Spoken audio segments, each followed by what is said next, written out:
Muy buenas tardes a todos y bienvenidos al programa 15 de la Radio del Opositor, un punto de encuentro para todos los opositores en colaboración con la Academia Aude Oposiciones. En este programa número 15 vamos a tratar en noticias institucionales la app Alertcops, que incluye una nueva funcionalidad. Si no te has enterado de nada, eso es bueno, quédate porque te va a interesar muchísimo. En mensaje del opositor respondemos a la pregunta que nos han formulado muchos oyentes con respecto a ser funcionario en el extranjero. Y cuando digo muchos, son muchos. Entre ellos destacamos el mensaje de Laura, opositora a gestión, Juanjo, opositor administrativo de la AGE, o Celia, de auxilio judicial. Y respondemos a sus preguntas gracias a Álvaro López, funcionario C1 que además se cuela en nuestra sección del funcionario con la publicación de su novela. Y en nuestra recomendación de lectura, Libertad versus Seguridad.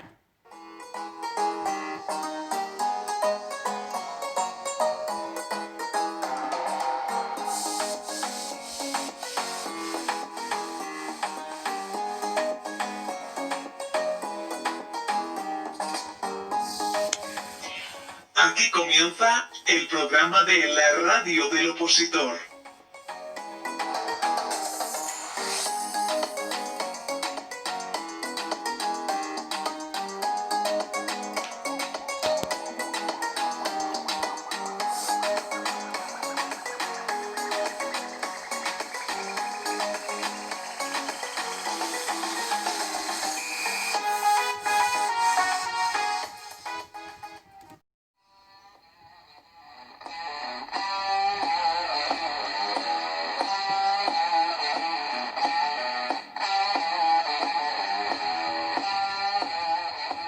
En las noticias institucionales del pasado 13 de noviembre encontrábamos una información relativa a que Alertcops trae una nueva funcionalidad. Pero antes de todo, ¿qué es Alertcops? Bueno, pues se trata de una aplicación que puedes descargar en tu móvil que permite que cualquier ciudadano español o extranjero pueda comunicar a las fuerzas y cuerpos de seguridad del Estado, esto es a la policía y a la Guardia Civil, una alerta sobre un acto delictivo o una incidencia de seguridad de la que está siendo víctima o de la que está siendo testigo. Por tanto, hemos considerado que esta aplicación puede ser muy útil para cualquiera de nuestros oyentes. Entonces, ¿qué tenemos que hacer para descargarla? Bueno, pues lo primero, independientemente de que tengamos un móvil iPhone o un móvil Android, buscar en nuestra aplicación de búsqueda de aplicaciones, ahí pondríamos Alertcops, la abrimos, elegimos el idioma, damos los permisos para que nos geolocalicen y esto es muy importante porque en función de dónde nos encontremos mandarán la alerta al centro policial más cercano, con lo cual si no das tu permiso para que te geolocalicen, pues malamente puedes denunciar una situación porque es que no te van a encontrar. Y también tenemos que permitir que acceda a las llamadas para casos de emergencia, es decir, que si nos está ocurriendo algo, pues nos puedan llamar en ese momento para confirmar que estamos en esa posición, que qué nos está pasando exactamente, etc. A partir de aquí nos podríamos registrar o entrar. Entiendo que muchos de nosotros no la conocíamos y por tanto tendremos que registrarnos. Ahí ponemos nuestro DNI porque esto no es una aplicación para jugar, sino que es una aplicación que nos pone en contacto inmediatamente con las fuerzas y cuerpos de seguridad del Estado y por tanto se nos pide que seamos serios. ¿Y cómo se nos pide hoy en día que seamos serios en una aplicación? Introduciendo nuestro DNI, nuestro nombre completo. Además te mandan un código a tu teléfono móvil para que después lo insertes y ya estaría, la aplicación en nuestro teléfono instalada. A partir de aquí podemos elegir que la aplicación esté desactivada y por tanto pues no nos serviría para nada, o que esté activada con dos opciones, limitada o completa. Limitada te da una información sobre si está ocurriendo algo en tu zona y por tanto está pasando algo grave que tú tienes que saber, y completa es para todas las funcionalidades que presenta esta aplicación. Así, si descargamos esta aplicación y abrimos su menú, una vez que nos hemos registrado, etcétera, encontraremos pues que diferentes botones: robo, atraco, asalto, otro para agresión o pelea, otro para agresión sexual, violencia de género, delitos de odio, ocupación ilegal de vivienda, radicalismos, perdidos o desaparecidos, acoso escolar, vandalismo, daño o maltrato animal. Esta última de maltrato animal es la novedad de la que se hablaba el 13 de noviembre. Sin embargo, para muchos ha sido novedad en sí la aplicación. Imaginemos que pulsamos sobre la primera opción, robo, atraco o asalto. A partir de ahí se abre un segundo menú en el que puedes adjuntar una imagen o un vídeo o incluso darle a la cámara para grabarlo en este momento y mandarlo a las fuerzas y cuerpos de seguridad. O imagínate que por lo que sea no tienes acceso visual, no puedes grabarlo bien porque lo estás oyendo pero no sabes bien qué está pasando, entonces le das a ahora no. A partir de ahí te pregunta ¿a quién le está sucediendo? ¿A usted mismo o a otras personas? Tú decides si te está pasando a ti, bueno, pues esperemos que no, porque entonces utilizar la aplicación es realmente complejo, pero que le está pasando a otros, ahí se da a confirmar, estoy viendo, en este caso un robo, un atraco, un asalto, confirmo. No lo estoy viendo, me he equivocado, me estaba cotilleando un poco la app, cancelo, porque si no, al darle a confirmar, se activa una alerta para la policía más cercana a donde estemos situados. Bueno, también cuenta con otras aplicaciones bastante interesantes como es el Guardián. El Guardián permite compartir tu posición con las personas que tú elijas, además de la policía. De hecho está el Guardián del Camino de Santiago, que nos parece una opción fantástica para en cuanto se abran las fronteras y se pueda recuperar ese Camino de Santiago tan maravilloso que tenemos en España, pero que a veces hay gente que no lo quiere realizar sola porque le puede dar miedo, por algún motivo en concreto. Pues con este Guardián del Camino de Santiago ya estaría protegido porque en todo momento le envía una geolocalización de su posición a los contactos que haya elegido, pero también está más cerca de las fuerzas y cuerpos de seguridad. Otra cosa muy importante a destacar es que también funciona para personas sordas. De hecho, tiene una capacidad de facilitarles la ayuda o la asistencia sanitaria, los bomberos, aparte de todas las funcionalidades que hemos mencionado. Y por tanto, nos parece una aplicación más que interesante y que nos puede facilitar a todos mucho. Quizá, como decíamos, no es muy útil usarla si tú mismo estás siendo atracado, porque probablemente te roben el móvil y entonces no hay nada que hacer. Pero si estamos andando por la calle y vemos una agresión, o si vemos que alguien está produciendo un delito de odio, insultando a alguien por motivo exclusivo, por ejemplo, de su raza, pues en este caso podremos alertar a las fuerzas y cuerpos de seguridad en el momento con geolocalización, porque hasta este momento teníamos el teléfono 112, que es fundamental, por supuesto. Pero no sé si ustedes lo han utilizado alguna vez o alguno de vosotros, que me estoy poniendo muy seria al hablar del 112. Y el caso es que yo sí, personalmente lo he tenido que usar y esto que piensas que, bueno, el día que yo tenga que usar ese teléfono voy a decir exactamente dónde estoy, qué está pasando, qué necesito. Bueno, pues os puedo asegurar que en momentos de tensión ni el que mejor lo tiene preparado le sale.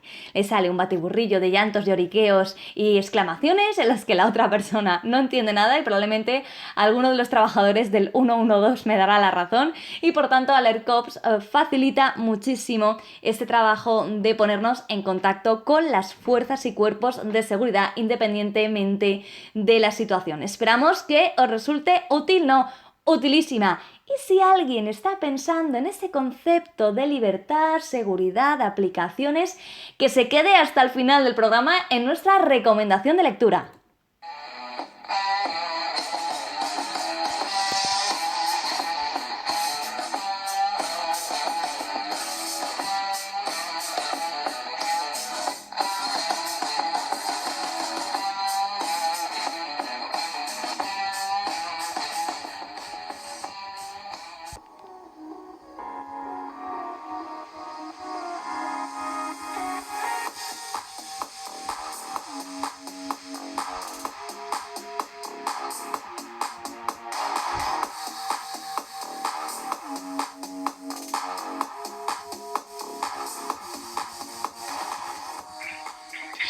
Y hoy en el espacio del funcionario sí que sí nos vamos de viaje porque contamos con Álvaro López, autor de la obra que no somos de aquí, la historia de un faisán llamado Caballo. Y esta historia es, o parte de ella, esperemos que nos la cuente un poco Álvaro. Buenas tardes.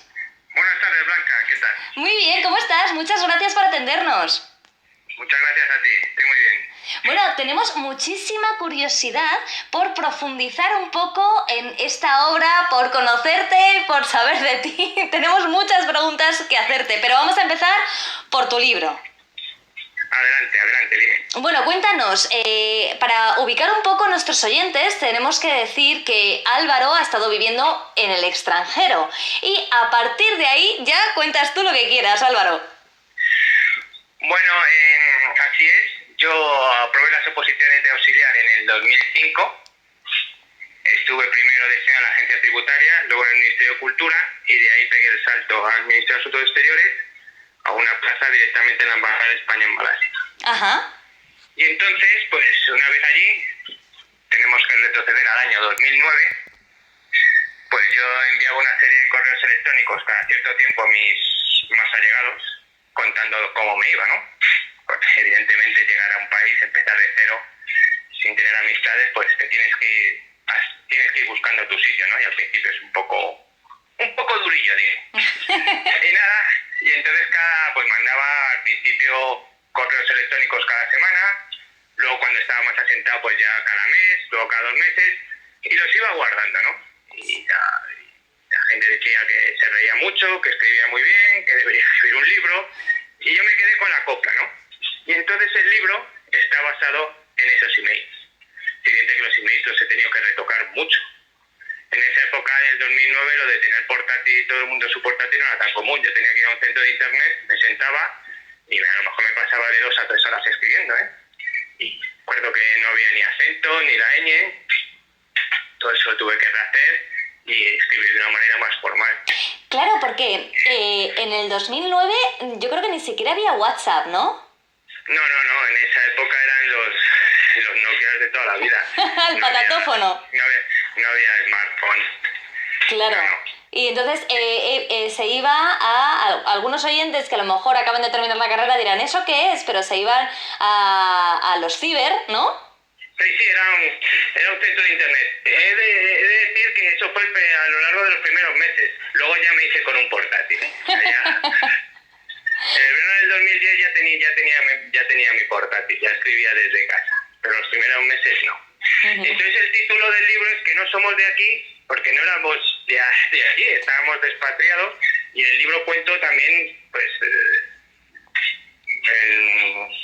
la experiencia laboral y por qué acabaron allí de las amistades que yo hice, ¿no? Sí. O sea, no solo hablo de... Bueno, que el personaje es un personaje ficticio, para empezar. Se llama Baba Zanetti, y entonces, si tiene algo que ver conmigo, o lo que cuenta me ha pasado de mí o amigos míos, es secreto de autor. Pero se supone que el personaje es ficticio. Ajá. Y entonces, claro, es que no somos de aquí porque, por eso, la razón es que todos éramos expatriados, no éramos de allí. Y luego lo de la historia del faisán, de un faisán llamado Caballo, pues es algo muy surrealista, no tiene ningún sentido. Yo soy muy fan de los Monty Python. Sí. Y entonces, pues no hay que buscarle sentido porque no lo tiene. Vale, está bien que nos lo aclares porque es algo que estábamos pensando, así que nos viene genial. Y tenemos que decirle a nuestros oyentes que este libro, que luego dejaremos en nuestro blog un link para que se lo puedan comprar, desde luego tú dejas los primeros 4 capítulos del mismo para que se haga uno una idea de qué está comprando y de qué va a leer, ¿no? Y tenemos que decir que nosotros en la Radio del Opositor los hemos leído y nos han encantado. O sea, es que podemos decir que va a ser una lectura entretenidísima, porque es esa concepción de alguien que se va a un entorno nuevo y quizá ahora es mucho más sencillo, precisamente por el smartphone, ¿no? Porque estamos conectados de alguna manera más cercana a través de las videollamadas, etcétera, con nuestros conocidos, pero es que en el 2009, 2010, incluso hasta el 2013, eso no era así. Entonces, llegar a un país desconocido que ya tiene su problemática del idioma, la moneda, bueno, todo lo que vas contando, ¿no?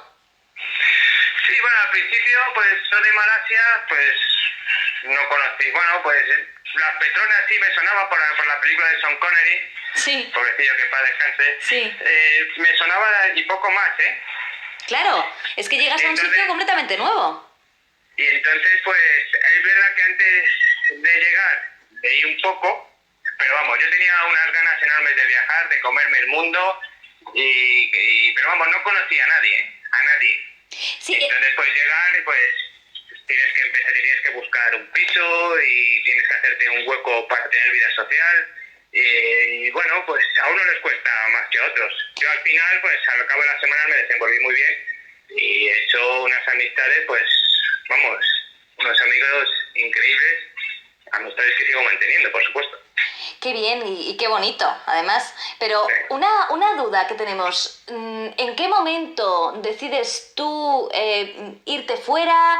O sea, ¿qué oposición habías hecho que te permitió irte fuera? Cuéntanos un poco. Sí, bueno, mi vida de opositor nace a raíz, digamos, de una no renovación.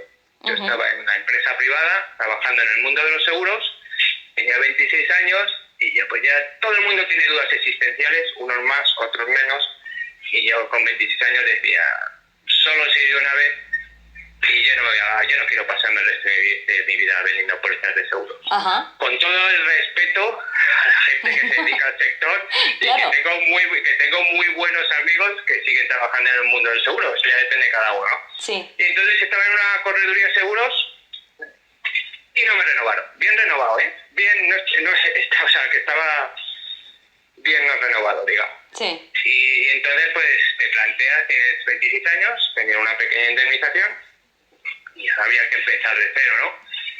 Y me apunté como voluntario a la Cruz Roja para pues, ir haciendo cosas. Estuve en el Hospital Niño Jesús, de animador con críos.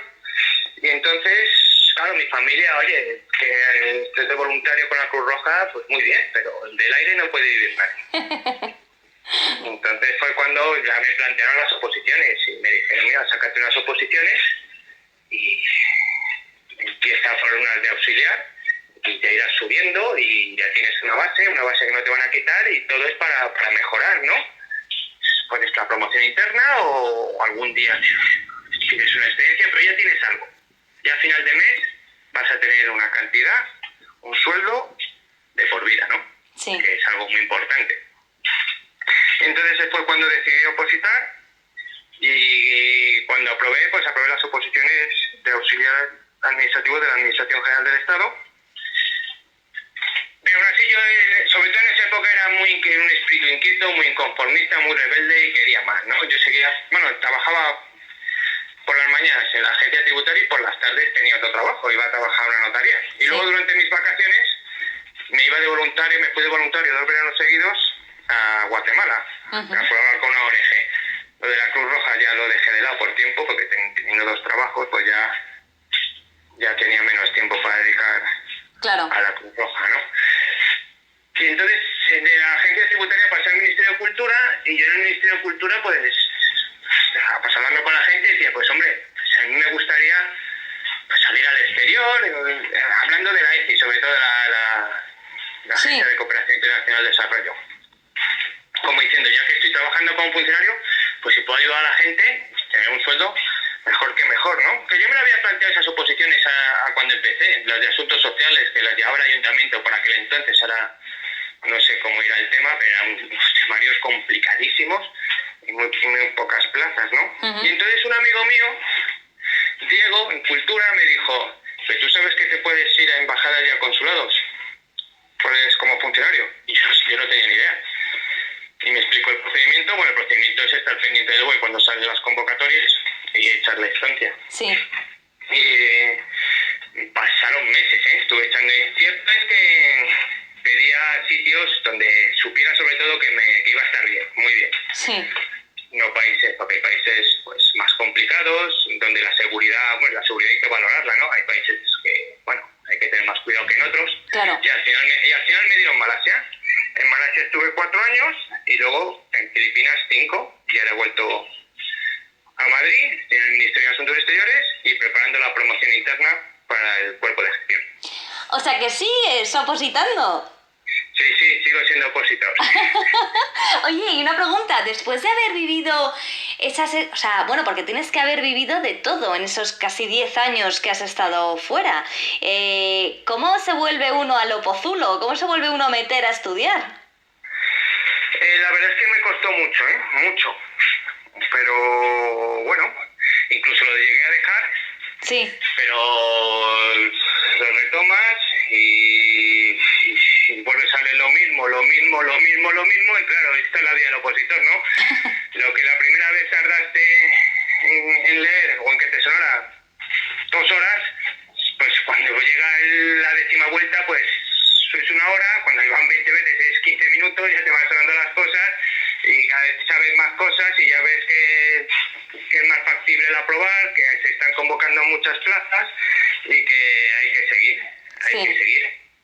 Esto, y nada, pero me costó mucho tras 15 años, no se puede decir 15 años sin estudiar, Claro. pues ponerte a estudiar otra vez, pues, pero bueno, es lo que hay, todos sabemos lo que hay, que si quieres mejorar, tener un puesto mejor, pues muy bien, vamos, ya puedes ser el mejor de tu departamento trabajando, que si no opositas, si no te sacas una plaza, es difícil, que al final de lo que se trata es ganar más dinero, porque si no voy a estudiar, nadie va a estudiar para ganar menos. Al final, eso es evidente, ¿no? Sí, por ahora y que sepamos, no ha salido nada en lo que estudiando te pagan menos. Y desde Claro, luego, para mejorar y para... habría- Bueno, sí. siempre habría algún rarito que se presentaría a esas oposiciones para ganar menos. Pues, por supuesto, porque hay gente pató y en el mundo de las oposiciones la verdad es que nos vamos encontrando unos con otros y cada uno somos más especialito que el anterior. Eso lo tenemos que reconocer, los opositores. Que tenemos nuestras... Oye, y si alguno de nuestros oyentes está estudiando y ha viajado contigo en estos momentos, ha ido rápidamente a Malasia pensando, wow, ¿cómo tiene que ser aquello? Bueno, lo primero que lean tu libro, ¿no? Pero lo segundo, o sea, leyendo esta obra de Álvaro, yo creo que nos va a gustar a todos los que estamos opositando porque te permite un poco también soñar con que una vez que alcances la plaza, luego puedes moverte como quieras, es decir, parece que el mundo de los opositores está muy limitado y que mucha gente que está fuera te ve como, bueno, pues tramitando papeles y poco más, pero que hay una vida intensa, ¿no? Como opositor también se puede hacer y me gustaría que si pudieras orientar un poco qué tendrían que hacer, bueno, es más, ¿cuáles son los pros, los contras de irse al extranjero? Que nos cuentes un poco cómo va la parte formal de esto de irse al extranjero. Bueno, pues todo depende de la persona, tu forma de ser, tu contexto familiar, si tienes pareja, si tienes familia, y depende del país. Yo me fui soltero y he vuelto casado y con 2 niños, ¿no? ¡Anda! ¡Enhorabuena! Gracias. La experiencia es increíble, pero ya digo que todo depende de la persona. Y es echar la instancia y, bueno, pues... Vale, o sea... La oportunidad está ahí. No voy a decir que sea más fácil o menos fácil que te llamen y te la den, ¿no? Pero si estás en exteriores, más probabilidades, eso desde luego, que si estás en otro ministerio. Claro, entonces lo primero de todo, aprobar una oposición. Eso es, aprobar la oposición y luego, pues, pedir una plaza en el ministerio en exteriores, claro, del listado que oferte. Sí. Pues prioritarias las plazas que salgan allí. Ya no sigo si están sacando muchas plazas o no en las oposiciones de auxiliar y administrativo. Todos los grupos, desde el A1 al C2, tienen oportunidad para ser al extranjero sin ser diplomáticos. Fenomenal. Pero más posibilidades tienes si eres C1 o C2. ¿Ah? ¿Por qué? ¿Lo y sabes? luego, porque hay más plazas. Vale. Y luego no es lo mismo ser del grupo A2, haber entrado por libre, que por interna. Por ejemplo, en mi caso, yo entré de C2 y C2 y C1 digamos que es lo mismo, llamémoslo el grupo C. Vale. Ahora subo al grupo A2 y quedo en excedencia en el C. Yo después de estar aprobando las oposiciones de gestión, seguir trabajando con el cuerpo de gestión, pero si será una plaza del C, la puedo pedir y me la pueden dar. Entonces pasaría a la excedencia en el grupo A2 Sí. y me volvería al grupo C. O sea que se puede hacer, pero si entras directamente estudiante como A2 por el turno libre, nunca vas a poder pedir las plazas del grupo C. Claro, claro, ¿Eh? claro. Y como A1, como técnico, también hay oportunidad de irse al extranjero, pero salen menos plazas. Y ya en embajadas suele ser más relevante, ¿no? Pues yo diría Londres, París, Washington. Sí. Bueno, que no está mal tampoco. Pero ya son menos. Digamos, ¿Y las plazas, dime. Nada, perdona. Las plazas, si eres grupo C, las plazas a las que puedes optar son el secretario, que es operador de comunicaciones, y jefe de negociado, jefe de visados, y canciller. Ujú. Y el grupo A2 solo puede optar a las plazas de canciller, Ujú. a no ser que tengas detrás el backup de haber aprobado en su día las oposiciones de auxiliar administrativo y las promociones internamente y te puedes pedir la excedencia, como he explicado. Claro, vale. Bueno, yo creo que nos queda un poco claro que todo el que nos está escuchando ya sabe que, bueno, pues entrando por C1 o por el grupo C, vamos, en general, tiene opciones, incluso A2, y que, bueno, si eres A1, pues mira, tendrás otras cosas, pero aquí tienes menos plazas, ¿no? Sí, aquí tiene menos posibilidades. Vale, porque los A1 en general suelen tener más posibilidades, así que aquí, ¿no? Como que se invierte. Sí, aquí sí. ¿Y qué pros y contras podrías, para hacernos un resumen y unas ideas claras de viajar al extranjero? Porque ahora acabas de hablar de Washington, de Nueva York, de no sé qué, y es como que muy bien, ¿no? Pues no está tan mal la cosa. Bueno, hay que valorar pues el nivel de vida y la seguridad, sobre todo, ¿no? Claro. O sea, que por la noche puedas salir y que hay países que son bastante peligrosos. Y bueno, digamos que unos países son más peligrosos que otros, vamos a ser formales. Vale. Y luego la calidad de vida, que vas a ganar algo más, evidentemente, estando destinado al extranjero, que lo que ganarías estando en España. Sí. Pero hay que tener cuidado, y no es lo mismo ser soltero que con pareja y con niños. Hay que informarse bien. Y luego también, si te quieres ir con pareja, pues tienes que ver pues el país donde vas, el visado que le van a dar a tu pareja y si tu pareja puede trabajar. Claro. Y hay en países, pues pongamos el extremo de Arabia Saudí, que si vas con pareja, pues tienes que estar casado, porque el país, las costumbres que tiene un país como Arabia Saudí, la convivencia tiene que ser marital. Claro. No puedes decir, no es que somos pareja, de hecho somos novios y nos queremos mucho, no te lo van a aceptar. O sea, tienes que valorar una serie de cosas. Y luego, pues, la seguridad para mí es muy importante. Claro. España yo diría que tiene representación en casi todos los países del mundo. Y hay algunos, pues, hombre, que todo depende de la persona. Hay gente que diría, pues, quiero estar en África. Sí. Hay otro día, pues yo a África no voy. Y habrán países en África y otros.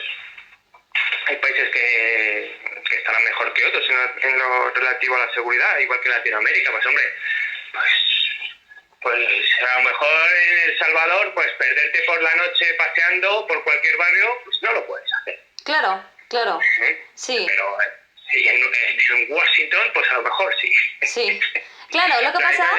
Lo tienes que valorar, Claro. lo tienes que valorar. Lo que pasa es que a lo mejor en Washington te dejas el sueldo, ¿no? Para vivir, y en cambio en El Salvador no. O sea, que hay que poner muchas cosas ahí en la balanza. No, pero a lo mejor estás en un país como, yo qué sé, pongamos Luanda, la capital de Angola. Sí. Pero luego vas a vivir donde viven los expatriados, no puedes vivir donde tú quieras tampoco. Eso también lo tienes que, te van a decir, no puedes vivir aquí, tienes que vivir en este, llamémosle, gueto, Sí. y que va a salir más caro también. No puedes, ahora la verdad te van a decir, oye, si vives, ten cuidado, no, por ahorrarte dinero no digas vivo donde quieras en un barrio que a lo mejor, ¿sabes? Claro. Para intentar robar te puede pasar cualquier cosa. Entonces hay que valorarlo. Nada, y si tienes suerte, pues ya digo que todo depende de la persona, porque hay gente que le gusta el riesgo, pues echar para adelante y no te tiene por qué pasar nada, ¿no? Pero el riesgo está ahí. Claro. Y luego la gente que vas a conocer y los amigos, hay países, cuando yo me fui, ahora las cosas, pues hay más españoles por el mundo, Sí. pero cuando yo me fui a lo mejor mira, yo cuando llegué en Malasia, a lo mejor en todo el país, españoles residiendo habría unos 150. Todo el país, digamos que en la capital, pues la gran mayoría. Sí. Pero vamos, éramos una familia, es que éramos muy pocos. Claro. Y gente joven para salir, cuando yo llegué, a lo mejor éramos 10. Luego, cuando se empezó a acentuar la crisis económica, la primera crisis, por llamarla de alguna manera, ya empezó a viajar más gente y a salir más gente, pero al principio, y empezó a llegar más españoles, pero al principio éramos los justos. Sí. Éramos como una familia. Sí. O sea, claro, tú no tienes a tu familia allí. O sea, tú estás solo, ellos son tu familia, no hay lugar a la tontería y lo que quieres es agradar. Todo esto lo cuento en mi libro, ¿eh? Sí, sí. Los primeros días, y hay gente que tiene suerte a que si yo hubiera llegado a Malasia y hubiera tenido un amigo del barrio o del colegio ya viviendo allí, pues te puede introducir. Claro. Pero cuando llegas de nuevas, pues te cuesta un poco. Claro. Cuesta un poco. A mí me costó muy poco, 3 o 4 semanas a lo mejor en ser en sentirme integrado, ¿eh? Pues ya es poco, ¿eh? Es poco tiempo. Pero yo tengo, por ejemplo, un amigo que se fue a Yakarta que me contó, joder, tío, es que me tiré casi 6 meses hasta decir, joder, ya estoy integrado, ya tengo amigos, joder, ya tengo una vida, hago ¿no? algo más que no sea trabajar, ¿sabes? Sí, sí. No, claro, o sea, que para que todo el que nos esté escuchando, que tiene sus pros y sus contras, que hay cosas muy buenas, claro. pero que requiere de un tiempo de adaptación, ¿no? De, bueno, crearte una vida de cero prácticamente y, bueno, pues que tiene sus cosas muy bonitas, como es descubrir otra cultura, imagino, descubrir otro país, Sí, otros paisajes. Las oportunidades de viajar, vamos. Claro. Yo desde Malasia, pues si te dijera todos los países que he visitado, pues te los puedo decir. Mira, pues Singapur, Tailandia, Camboya, Laos, Indonesia, Filipinas. Sí, vamos, una maravilla. Saltas a Hong Kong, a Shanghái, está en Japón, pues, vamos, y ahí con la aerolínea Asia, bueno, en su día era baratísimo, vamos, pero baratísimo. Bueno, pues entonces Está muy bien. también está... Claro, es que ahora nos dejas en una posición difícil porque parece como que todo apunta a que sería fantástico tener una experiencia así, aunque no podemos olvidar la otra cara, la cara de que no estás con tu familia, la cara de que no conoces a nadie, de que estás trabajando en un país extranjero. Entonces, claro, todos aquellos que nos estén escuchando, que valoren y, como ha dicho Álvaro, según su personalidad y lo que le guste más, pues que valores irse o si no. Pero desde luego yo creo que quien haya llegado hasta este punto de la entrevista es porque en realidad sí que tiene algún interés en irse, ¿o no? Sí, claro. Porque si no, no estar aquí escuchando cada detalle de lo que nos has contado y sobre todo, y lo más importante, es que lean tu libro, que es estupendo. Ya habíamos hablado con Álvaro antes de que solo hemos leído esos 4 primeros capítulos, pues para tampoco desvelarlo todo en la entrevista, pero estamos deseando leer los restantes. Yo os animo a ello, es muy divertido. El libro es muy divertido, ya he mencionado que soy muy fan de los Monty Python, y entonces está lleno de coñitas marineras de alta mar, como digo yo. Fenomenal. Es un humor muy surrealista y yo creo el contexto y la historia se sigue muy bien además. Cuento muchas anécdotas de lo que el personaje central, a Baba Zanetti, le va pasando, que ella haya dicho que si me pasó a mí de verdad o no es secreto de autor. Vale, y una cosa, antes de despedirnos, que sabemos que estás muy ocupado, queríamos hacerte una preguntita así propia nuestra de la radio del opositor. ¿Estás dispuesto? Sí, adelante. Vale, con esta experiencia que has tenido en el extranjero, ¿volverías a repetirla tal cual, con los mismos destinos, con la misma gente? Por supuesto, sin pensármelo. Vale, qué buena respuesta, qué bien, vale. Fantástico. Pues Álvaro, nos quedamos con todo lo que nos has aportado, que nos has descubierto un mundo una vez que se aprueba. Te damos las gracias por presentarnos tu libro, que recordamos se titula Que no somos de aquí, la historia de un faisán llamado Caballo. Dejaremos en nuestro blog, laradiodelopositor.blogspot.com, el enlace para todo aquel que esté interesado. Y Álvaro López, muchísimas gracias por estar hoy con nosotros. Muchísimas gracias a vosotros, ¿eh? Venga. Un abrazo, hasta pronto. Un abrazo muy fuerte, adiós.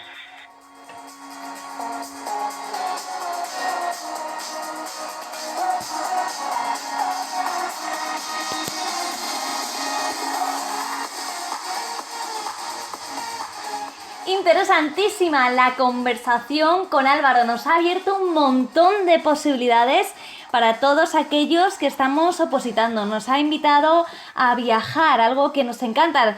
ahora mismo a todo el mundo, porque estamos todos confinados, pero en especial a los opositores que llevan ya tiempo, años o meses encerrados en sus opozulos, y nos ha permitido tener ese rayo de esperanza de entramos en la administración y podemos salir fuera, podemos viajar, podemos tener experiencias interesantísimas. Y además recomendamos su obra porque es, es divertidísima, podemos aprender un montón y hacernos más todavía a la idea de lo que implica vivir en el extranjero, ser funcionario y vivir en el extranjero.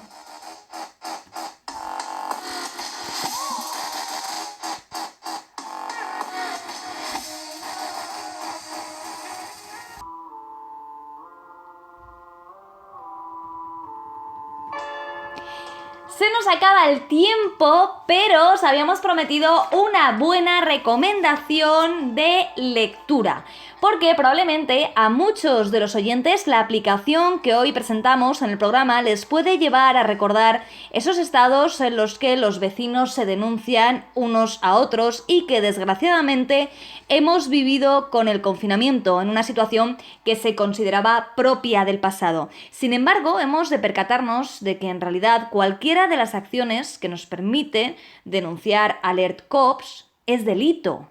Es decir, en España tenemos una Constitución, la Constitución de 1978, que protege nuestros derechos individuales, nuestra libertad, pero dentro de la vida en comunidad. Y de ahí que esta app, igual que la de Radar COVID, que está muy de moda en la actualidad, sirva para hacernos sentir más seguros en la vida en comunidad, no más indefensos ante una policía que puede salir de detrás de cualquier arbusto y por tanto un Estado omnipresente y represor de cualquier acción. Para muchos oyentes, a lo mejor en este punto comienza la pregunta de, bueno, ¿y cuándo surge todo esto de ceder parte de mi libertad individual para tener una seguridad o una protección viviendo en comunidad?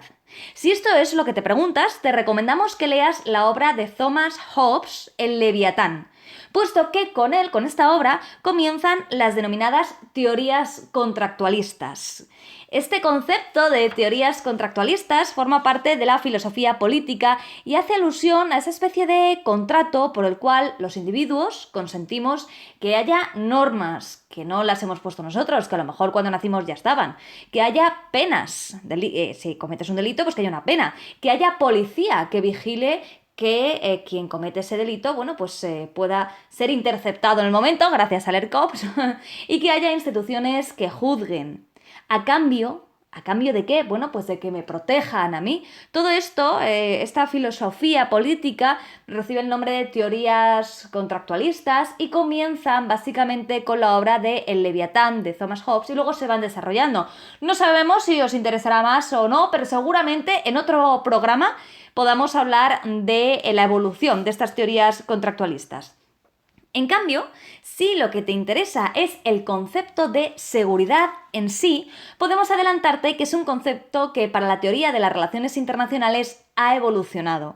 Pensemos que para el paradigma realista solo había un tipo de seguridad, la seguridad nacional. Esto es, la capacidad de un Estado de desarrollar su vida interna sin la injerencia o amenaza de injerencia de otro Estado. Aquí destaca la obra de George Kennan, si te interesa este concepto que está ya un poco pasadito, pero bueno. Avanzando en el tiempo, en el siglo XX surge otro concepto de seguridad muy interesante, el de seguridad colectiva. Entendido como el fruto de una decisión consensuada entre países de no agredirse y, es más, protegerse entre ellos en caso de que otro Estado les agreda. Pensemos en la OTAN. La OTAN surge en este concepto de seguridad colectiva. Un buen autor para informarse sobre ella es Miguel Ángel Ballesteros. ¿Pero qué pasa en el siglo XXI? Bueno, fundamentalmente los atentados terroristas del 11 de septiembre cambiaron los conceptos fundamentales en materia de seguridad. Porque ya no había un Estado que atacaba a otro Estado, de repente era un grupo de personas que no se sabía muy bien de dónde o que eran de varios países y que atacaban a otro Estado y no a la manera tradicional, ¿no? Te declaro la guerra y a ver qué pasa, ¿no? Sino de forma sorpresa, podemos llamar. Si a esto le sumamos el cambio climático, que no conoce de fronteras, y también sumamos las pandemias, como la que estamos viviendo en este momento, podemos ver que en el siglo XXI el concepto de seguridad es muchísimo más amplio. Si esto es lo que te interesa, el concepto de seguridad en la actualidad, con todos estos profundos cambios que a lo mejor son como consecuencia de la globalización para algunos autores, te recomendamos la obra de Javier Solana, que es quien inició este concepto de que en la actualidad nos enfrentamos a problemas sin pasaporte.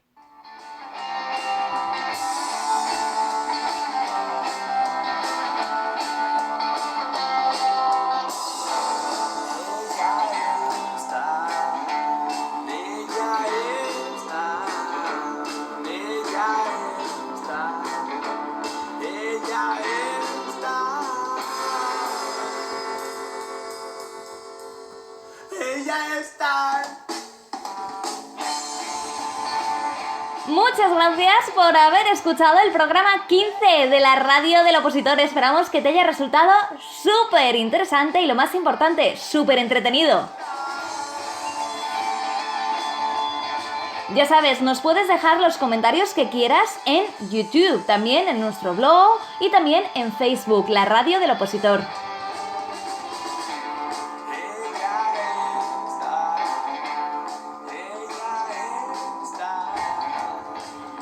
Damos las gracias de nuevo a nuestra diseñadora, Maya Lagarde.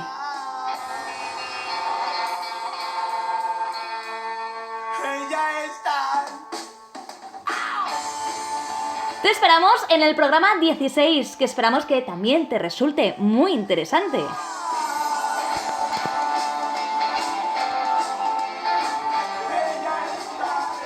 Y muchas gracias a la Academia Aude Oposiciones, porque el conocimiento es lo único que crece cuando se comparte.